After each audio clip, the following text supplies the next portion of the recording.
Legal and Policy Approaches to Reducing Prescription Drug Overdose, an examination of the opioid epidemic in the United States, and best practices related to effective laws in the fight to reduce opioid overdose deaths across the country. A prescription drug is a pharmaceutical drug that legally requires a medical prescription to be dispensed. In contrast, over-the-counter drugs can be obtained without a prescription.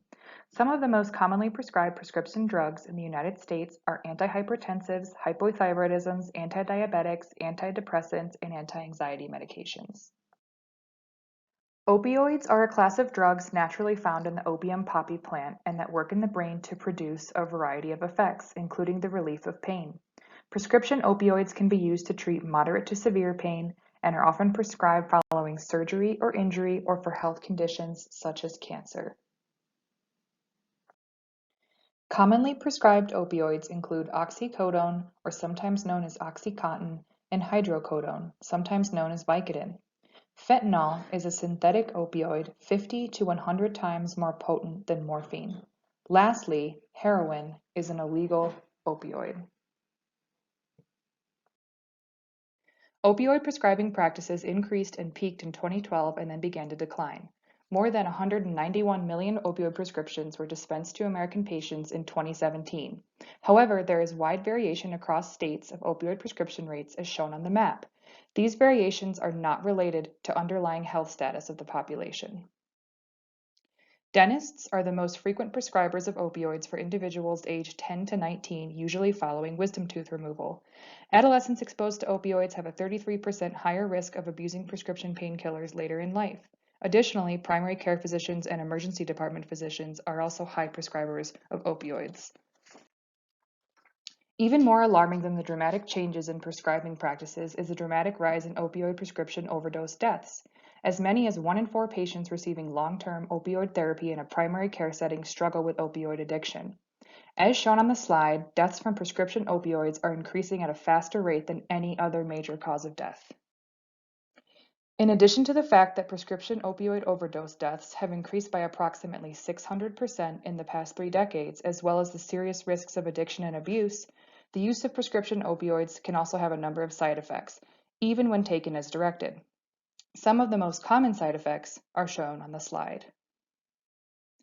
When considering some of public health's greatest achievements in the United States, such as increasing vaccination rates, increasing motor vehicle safety, and decreasing tobacco use, we see that most of them have a law or policy attached to them.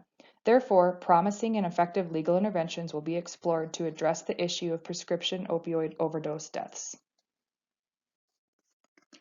Prescription monitoring programs are state databases that collect patient-specific controlled substance prescription data at the point medications are dispensed. The data are transmitted to a central repository where in most states they can be accessed by authorized users, such as medical professionals, pharmacies, licensing agencies, and law enforcement. Prescription monitoring programs can help providers track patients who have received an opioid prescription from a different provider so as not to overprescribe and to prevent doctor shopping. Additionally, studies show that providers with access to PMPs were less likely to prescribe opioids, thus changing their prescribing practices. In order for a law to be effective, it must be implemented correctly. Some recommendations for successful implementation are shown on the slide. However, studies show that even with mandated registration, not all authorized users become active users. Therefore, it is also important to ensure the following steps shown on the slide are implemented to increase the use of PMPs. One of the essential public health services is surveillance in order to focus efforts, make decisions, and to better understand the problem. In fiscal year 2019, the CDC received $475 million for opioid prevention, with a great majority of that funding going towards state-based prevention efforts, including the development and implementation of PMPs. Naloxone, also known as Narcan, is a medication designed to rapidly reverse opioid overdose and can be used to prevent an overdose death in an emergency situation, partially through restoring breathing. It requires a prescription, it is currently not a controlled substance, and has no abuse potential. It is administered either via nasal spray or intramuscularly. Currently, there are many barriers to getting naloxone, as shown on the slide. Ensuring easier, cheaper, and safe access to naloxone can reduce fatal overdoses. One study showed opioid overdose death rates to be 27 to 46% lower in communities where naloxone distribution was implemented. Again, a law must be appropriately implemented in order for it to be effective. Some best practices to increase naloxone access include limiting liability for naloxone prescribers acting in good faith and permitting prescriptions via standing order in which authorized non-medical personnel can also issue naloxone. Some other best practices for naloxone access include providing criminal immunity to bystanders who report an overdose in good faith, known as Good Samaritan laws, and modifying the scope of practice so that trained first responders can administer naloxone.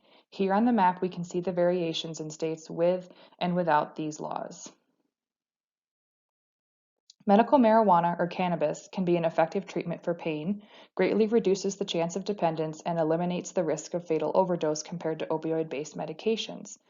Medical cannabis patients report that cannabis is just as effective, if not more effective, than opioid-based medications for pain management. While we cannot say that medical marijuana laws are directly responsible for reducing opioid prescription overdose deaths, we can identify a few trends in states that have legalized medical marijuana, as shown on the slide. In states with easier and broader access to medical marijuana dispensaries, we actually do see reductions in overdose death rates. While this presentation focused largely on a select few legal and policy interventions to reduce prescription drug overdose deaths, there are many other important ways to address this issue, including education for providers, patients, and pharmacists, incentivizing insurances to use evidence-based treatment, and implementing more programs that replace jail time with successful completion of drug treatment programs.